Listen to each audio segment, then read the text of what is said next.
लूणा कहता है कि जीवन के पास तो जो जीवन में होना था वो सब कुछ है। इसलिए ही तो जीवन अपने आप को एहसास करता है, अपने सुख भोगने का एहसास करता है, दुख भोगने का एहसास करता है।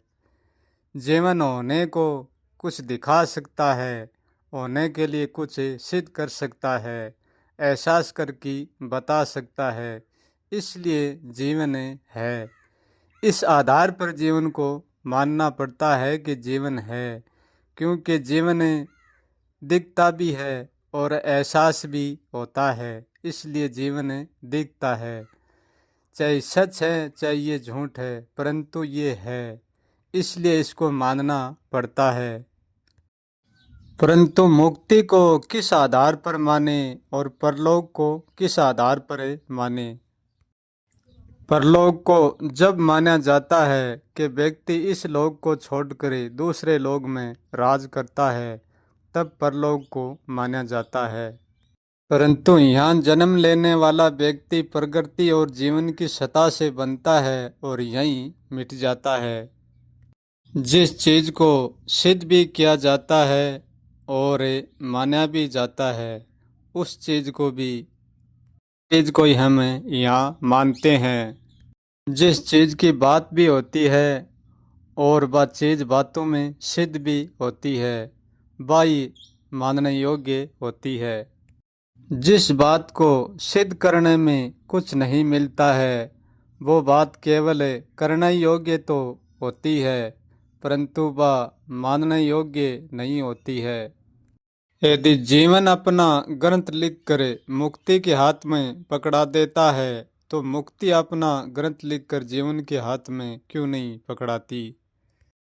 जैसे भारत अपना ग्रंथ अमेरिका भेज सकता है और अमेरिका का ग्रंथ भारत में आ सकता है। यदि कहीं पर मुक्ति भी है और मुक्ति में व्यक्ति मुक्त भी है, वो व्यक्ति अपनी मुक्ति का ग्रंथ क्यों नहीं लिखता? जैसे जीवन का व्यक्ति जीवन का ग्रंथ लिखता है।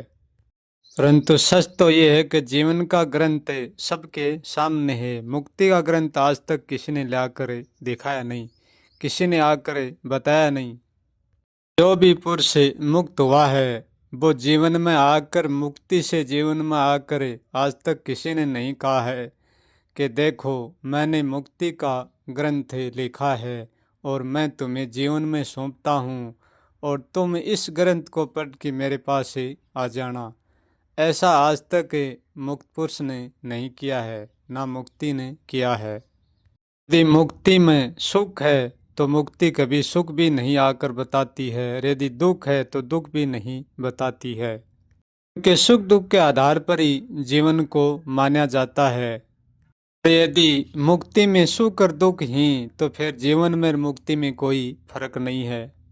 भारत में व्यक्ति को सब कुछ सुख दुख मिल जाते हैं, तो अमेरिका जाने की किसी को जरूरत नहीं है। अमेरिका जब जाना पड़ता है कि जो अमेरिका में सुख है वो भारत में नहीं है, तब भारत वालों को अमेरिका जाना पड़ता है।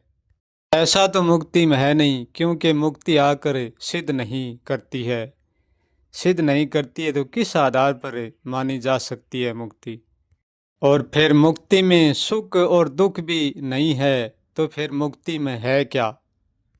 अब लोग कहेंगे मुक्ति में आनंद परमानंद होगा। नहीं, आनंद परमानंद तो जीवन का ही हिस्सा है। और यदि हम ये कहें कि मुक्ति में कुछ भी नहीं है, तो फिर बा मुक्ति नहीं है, फिर बा मृत्यु है। क्योंकि जीवन का जोड़ टूट जाता है, शरीर का जोड़ टूट जाता है, मन का विचारों का जोड़ टूट जाता है, जीवन का एहसास जीवन में ही रह जाता है, मरने वाला कुछ भी नहीं बचता है। कि मुक्ति में तो कुछ होता है, मुक्ति में तो कुछ बनता है, तभी उसको बना कर रख रखा है। ये सब यही कहते हैं कि मुक्त हो गया, मुक्ति पा गया। ये नहीं कहते हैं कि मुक्ति मिट गई। लूणा कहता है तो फिर ये बातें करीबी क्यों जाती है मुक्ति की, ये झूठा हलवा सा क्यों दिया जाता है। ये बातें इसलिए करी जाती है कि अंधविश्वास से दूसरों को लूटा जा सकता है, विश्वास से नहीं लूट सकते। हम चीज़ को प्रत्यक्ष देखते हुए लूटीज नहीं सकते। हम जहाँ कुछ नहीं देखते हैं वहीं लूटीजते हैं। मान लो हमारे सामने एक दीवार है और कोई दूसरा ये कहे कि यहाँ दीवार नहीं है, तो क्योंकि हमारे सामने दीवार प्रत्यक्ष है हम मानने को राजी नहीं है। और हमारे सामने दीवार नहीं है और कोई व्यक्ति कहे कि यहाँ दीवार है, तो हम ये कहेंगे कि यहाँ दीवार नहीं है। परंतु व्यक्ति बार बार जोर डालता है कि ये तुम्हारा भ्रम है, यहाँ दीवार नहीं है। हम बार बार यही कहते हैं कि हमारे सामने कोई दीवार नहीं है और सामला व्यक्ति कहता है कि यहाँ दीवार है। व्यक्ति बार बार यही जोर हम पर देते हैं। व्यक्ति कह देता है कि इस दीवार को देखने के लिए तुम्हारे पास आंखें नहीं है, तुम जागो आंखें खोलो जब ये दीवार दिखेगी। जहाँ कोई दीवार नहीं होती है और हम दिखाने वाले के जाल में पड़ जाते हैं। दिखाने वाला एक दिन अपने अंधविश्वास से हमके सामने अंधविश्वास के द्वारा हमारे सामने दीवारें खड़ी कर ही देगा। वहाँ कोई दीवार तो नहीं होगी, परंतु उनके अंधविश्वास के दबाव के कारण हमको भी दीवारें नजर आने लग जाती है, हम भी उसके शामिल हो जाते हैं। ऐसे ही तथाकथित लोग अंधविश्वास की दीवारें हमारे दिमाग में बांध देते हैं और दीवार नहीं होती है फिर भी हमारे दिमाग में साबित कर देते हैं। अंधविश्वास हमारे दिमाग में पक्का बन जाता है तो फिर बिना दीवार के ही हम दीवारें देखना शुरू कर देते हैं। ऐसे ही हमारी मुक्ति है दीवार की भांति। हम पर अंधविश्वास का दबाव पूरा होता है तो हम भी मुक्ति जानना शुरू कर देते हैं, मुक्ति मानना शुरू कर देते हैं, मुक्ति का अनुभव करना शुरू कर देते हैं। वह मुक्ति हमारे चित्त में एक भ्रम का भाव दशा है, इनसे ज़्यादा कुछ नहीं।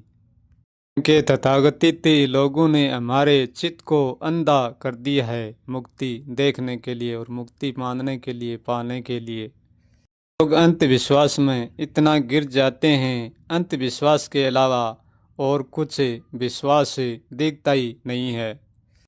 मैं अंधविश्वास की पोल खोलता हूँ और इस बात से कोई भी व्यक्ति को गुस्सा आए तो वो मेरे सामने आए प्रत्यक्ष से, वो अपनी मुक्ति को प्रमाण सहित लाकर सामने लाकर दिखाए। जैसे जीवन एहसास कराया जाता है, दिखाया जाता है, जीवन की भांति इस दुनिया का कोई भी व्यक्ति मुक्ति को दिखा दिया और एहसास करा दिया तो समझो जिस दिन से मुक्ति भी इस दुनिया में सत्य हो जाएगी, ये कल्पना नहीं रहेगी। हाँ, ये बात मैं भी जानता हूँ कि मुक्ति में देखने जैसा कुछ भी नहीं होता है, देखने जैसा कुछ भी नहीं है, इसलिए तो ये बात अंधविश्वास में है, विश्वास में नहीं है। जब तक जीवन है, जब तक कि विश्वास है, जब तक कि अंधविश्वास है, जब तक शरीर है, जब तक ये बातें काम की है। जिस दिन शरीर समाप्त हो जाएगा, जब तक ना कोई मुक्ति काम आएगी, जिस दिन ना कोई जुक्ति काम आएगी, कुछ भी नहीं काम आएगा, कुछ भी नहीं बचेगा।